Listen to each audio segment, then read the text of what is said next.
the idea of this podcast is that you can use it to help yourself understand where you've gone right, where you've gone wrong in your essays, and to help you to improve your existing mock essays when you attempt to improve them with the purple pen of progress.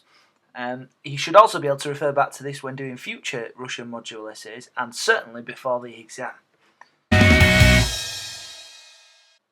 I've made this target one because this, I believe, is the main reason why people lost the most marks during the mocks, particularly on question 1, which was about the aims of the Russian rulers.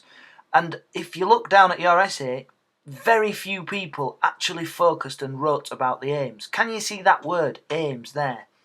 The second essay was a bit better. There was a few of you who talked about reluctance or reluctant reformers, and you can see an example here as I'm talking of somebody who's referred to reluctance and reluctant reforming in their question.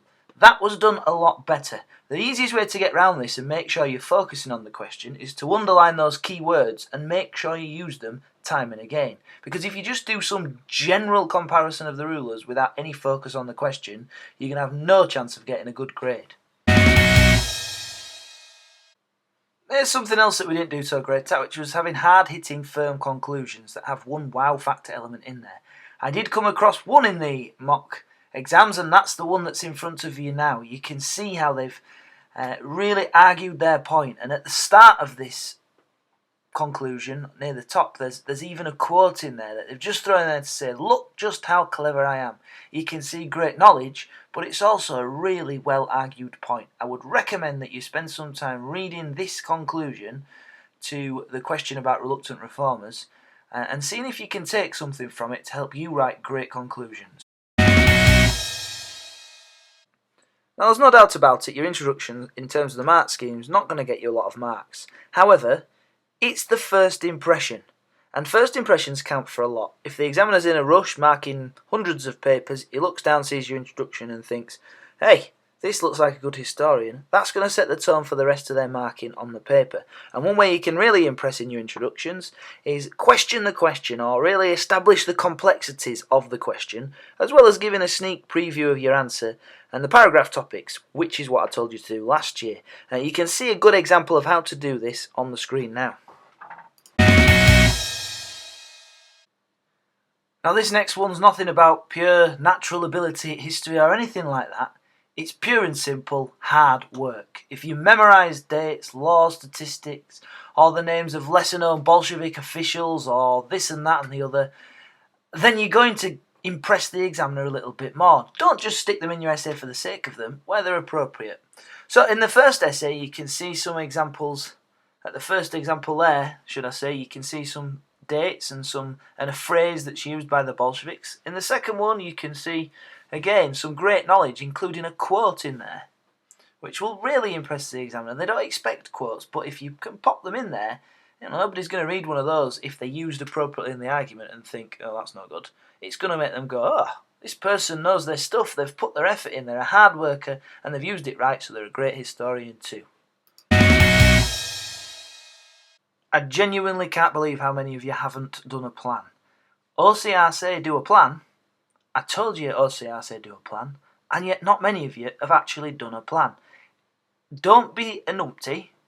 Include a plan in your answer. If OCR say they want one, and they give details of example plans and how they might look, there's a reason for that. So, include a plan. Easy one, that you can see a good example of a plan here on the screen.